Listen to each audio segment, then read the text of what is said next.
महाराज जी, हमारे गोविंद दास जी 500 वर्ष पहले श्री गिरिराज जी में हुए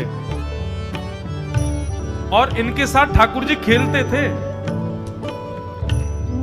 श्री गिरिराज जी मंदिर छोड़ करके आते थे। हमारे यहाँ ब्रज में आज भी नियम है कि दोपहर में 12 बजे ठाकुर जी का मंदिर बंद हो जाते हैं सब जगह। 12-1 बजे सारे मंदिर बंद हो जाएंगे वृंदावन में। ठाकुर जी सोते नहीं है, ठाकुर जी गैया चराने जाते हैं। वृंदावन में तो बनचारी है ना ठाकुर जी, इसलिए गैया चराने गए ठाकुर जी। और वही बीच का जो समय है 12 बजे से लेकर के 4-5 बजे तक का, वृंदावन में श्री कृष्ण का अनुभव 2 समय में हो सकता है, या तो 12:30-1 बजे से लेकर के 4:30 बजे तक, या फिर रात्रि 10 बजे से लेकर के सुबह 6 बजे तक।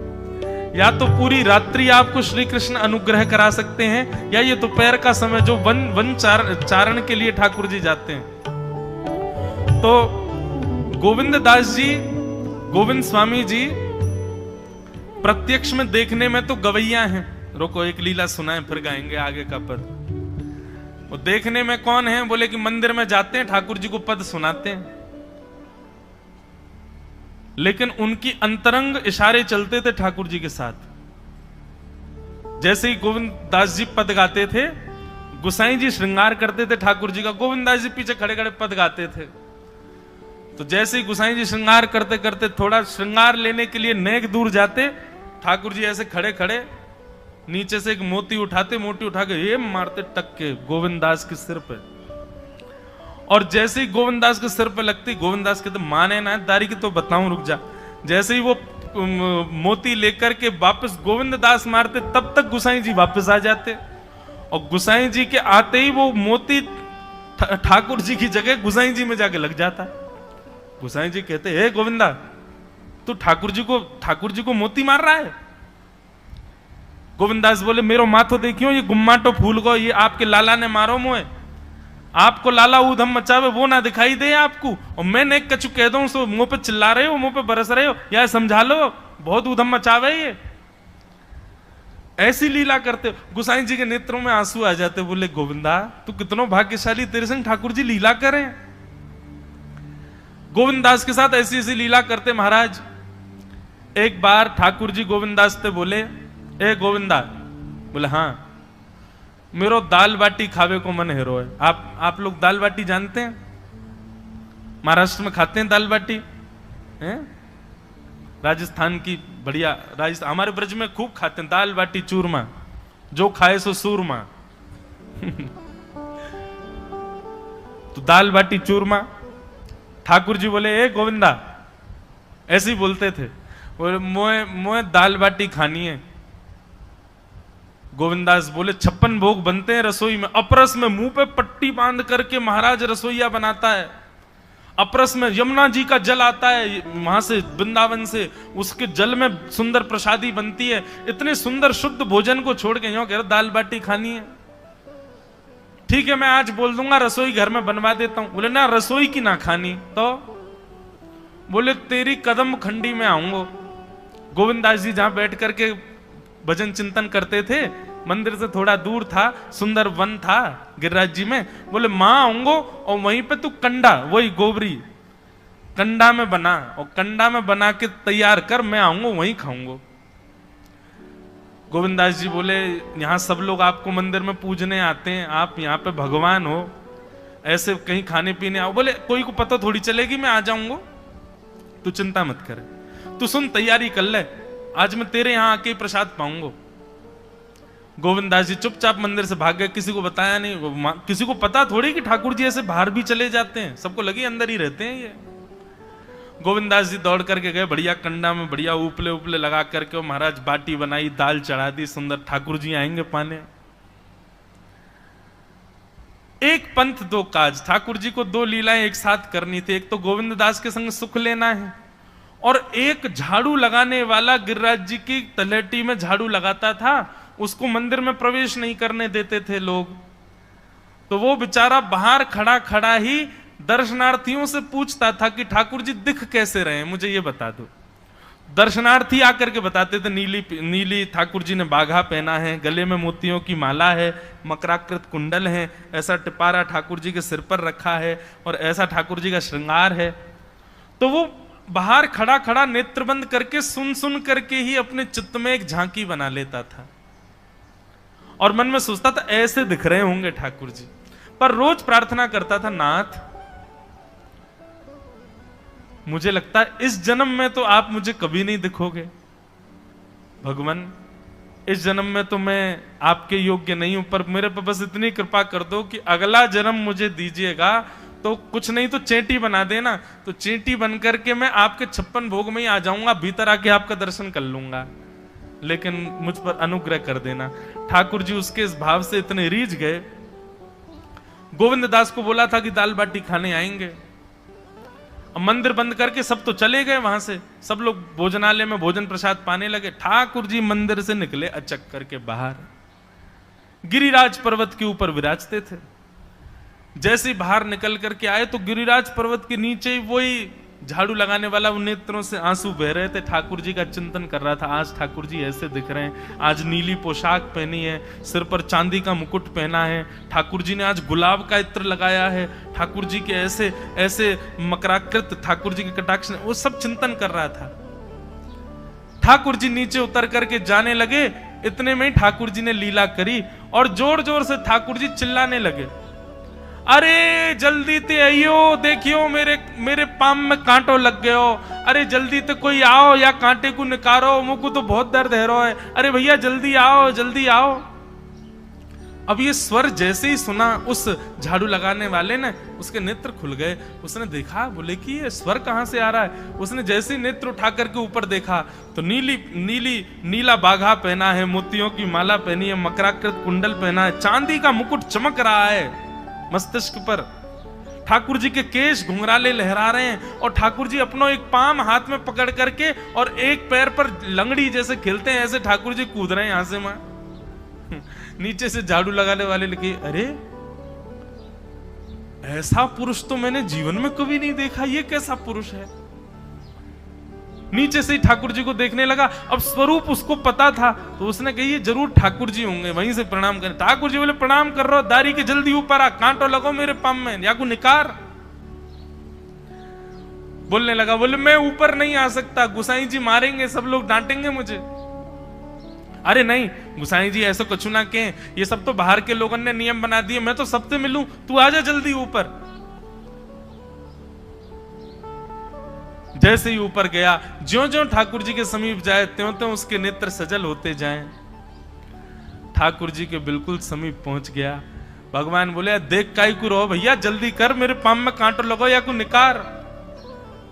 जिन चरण कमलों के स्पर्श के लिए सदा लक्ष्मी लालायित रहती है, ठाकुर जी ने उसकी गोद में अनायास अपने चरण रख दिए। बोले जल्दी कांटो निकार, कांटो लग गो मेरे पाम में। अब वो ठाकुर जी के सुंदर तलवों को अपने हाथ से ऐसे देख रहा है, ढूंढ रहा है कहां कांटा लगा है, कहीं उसको कांटा मिल गया। अब इतने कोमल चरण ठाकुर जी के, उसके नेत्रों से आंसू भी गिरते जा रहे हैं, भाव विह्वल होता जा रहा है। मेरे सौभाग्य की सराहना, ठाकुर जी के इतने समीप। कांटा निकालने के लिए बार बार अपने अंगूठे से खींचे लेकिन कांटा नहीं निकले। ठाकुर जी बोले, अरे जे हाथ ते ना निकलेगो। उसने पूछा कैसे निकलेगा? बोले अरे मेरो पाम पकड़ के अपने मुंह के पास ले जा और दांतन से निकाल, तब निकलेगा ये।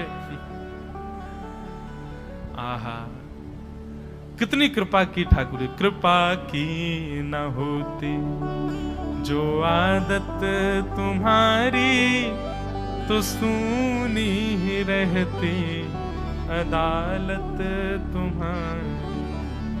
जो दीनों के दिल में जगह तुम न पाते, तो किस दिल में होती हिफाजत तुम्हारी।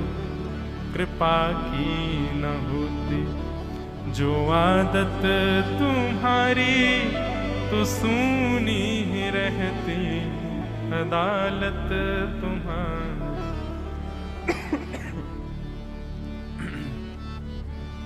कितनी कृपा। उसने कांटा निकाला मुख से। ठाकुर जी बोले अब चल, मुंह से चलो ना जा रहा। गोविंद दास ने अपनी कदम खंडी में दाल बाटी बनाई है, मुंह ले चल वहां पे। बोला कैसे लेके चलूं? बोले तेरे कंधान पे बैठ जाऊंगा मैं। और ठाकुर जी ने अपने दोनों पांव ऐसे लटका लिए उसके यहाँ पे और सिर पकड़ करके उसके ऊपर ही बैठ गए। बोले चल ले चल मुकु। वो तो महाराज बेहोशी सी हो रही है, उसको विश्वास ही नहीं हो रहा ठाकुर जी मेरे संग इतनी बड़ी लीला कर रहे हैं। गोविंद दास की कदम खंडी में पहुंचने से पहले उस बालक ने ठाकुर जी गोविंद दास जी मुझे बहुत मारेंगे, अगर उनको पता चल गई मैंने आपको छू लिया है तो मुझे बहुत डांटेंगे, आप एक काम करो अब यहां से आप पैदल चले जाओ, मैं यहीं खड़ा हूं। ठाकुर जी बोले यहीं खड़ो रही हो, तेरे काजी दाल बाटी लेके आऊंगा मैं। ठाकुर जी पहुंच गए गोविंद दास के पास। आहा, जो ठाकुर जी अचल दिखते हैं सबको मंदिर में, वो सचल दिखते हैं गोविंद दास को। कितनी बड़ी कृपा। गोविंद दास के यहाँ ठाकुर जी पहुंच गए और पहुंच करके ठाकुर जी बोले चल गोविंदा जल्दी खवा, मुझको तो बहुत जोर की भूख लगी है। गोविंद दास बोले हाँ हाँ विराजो। सुंदर व्यवस्था कर दी। ठाकुर जी बैठ गए और बैठ करके सामने पत्तल पर महाराज बाटी रखी, दाल रखी, चूरमा रखी, चटनी रखी, सब बढ़िया सुंदर सजा दी। अब ठाकुर जी पा रहे हैं, प्रेम से पाते जा रहे हैं और पाते पाते बीच में गए और ला और जल्दी ला भूख लग रही है मुझको। गोविंदास बोले पहले इनको तो खा लो।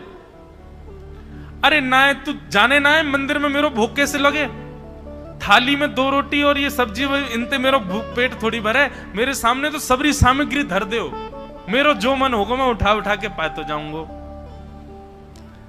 अरे गोविंदा जल्दी जल्दी लेके आ। अब गोविंद दास जी पीछे मुड़ करके बढ़िया सुंदर बाटी वाटी सेकें, इतने में ठाकुर जी क्या करें, एक बाटी तो खा जाएं और दूसरी बाटी उठा के अपनी जेब में धरते जाएं। वो संग आयो वाक्य काजी लेके जानी है। अब तुम्हारा ठाकुर जी खाते जाएं भरते जाएं, खाते जाएं भरते जाएं।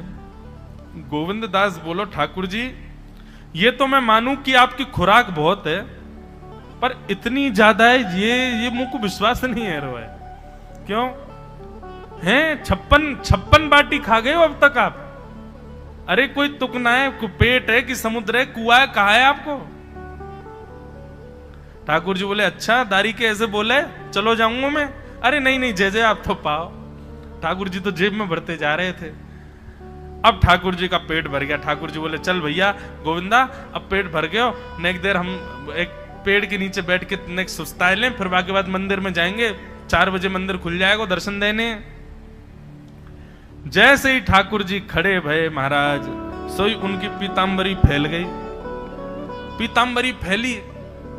गोविंदास बोले जय जय ये बाटी खाए के आप इतनी जल्दी मोटे कैसे है गए? ये पेट आपको है तो सही, लेकिन ये इतना चौड़ो कैसे है गो? और पेट कोई खावे तो वो आगे की तरफ निकल रही है, ये कोने में कैसे निकल रहा है? ये दोनों तरफ पेट बाहर कैसे आ रहा है आपको? ठाकुर जी ना कछु ना कछु, नहीं नहीं नहीं दिखाओ। अब तो महाराज गोविंदास ने पकड़ के जैसे ही पकड़े तो अंदर से बाटी निकल आई। जे बाटी कौन के काजे भर के ले जा रहे हो? सही सही बताइयो लाला, कौन के काजे? कोई और सखा बना लियो तुमने मेरे अलावा? गोविंदास जी बाहर गए, बाहर जाकर के देखा तो एक वृक्ष के पीछे वो झाड़ू लगाने वाला बैठा था।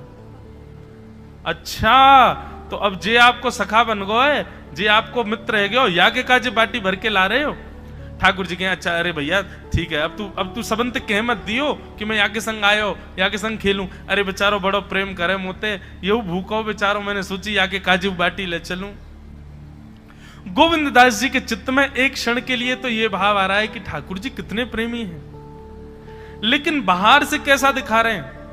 बोले स्वयं ने इतने सारे ग्रंथ निर्माण करा दिए, 4 वेद लिखवा दिए, उन पुराणों में शुद्धि, पवित्रता, अपरसता सबके इतने नियम बना दिए, और खुद क्या कर रहे हो हैं? कोई के सिर पर बैठ के घूम रहे हो, कहीं जा रहे हो, कछु भी खा रहे हो। ठाकुर जी बोले अब ये सब नियम तो मानवन के लिए है ना, हम तो जय जय हैं, हम थोड़ी करेंगे इन नियमन को। बोले चुपचाप चलो और आचमन करो, शुद्धि करो, तब जाइयो मंदिर में। वहीं गोविंद कुंड के पास में गोविंदास जी ने जबरदस्ती ठाकुर जी बैठा दिए। बोले हाथ में जल लो। ठाकुर जी जल लेकर के बैठे। बोले अब करो अपवित्र पवित्रो वा सर्वावस्थांगतो पिवा। ठाकुर जी आचमन कर रहे हैं, अपनी पवित्र कर रहे हैं ऊपर से लेकर नीचे तक।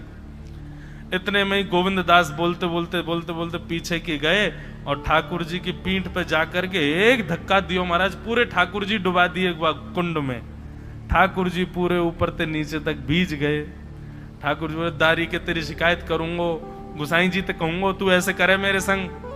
गोविंदास बोले मैं बता दूंगा तुम कौन कौन के कंधान पे चढ़ के घूमो।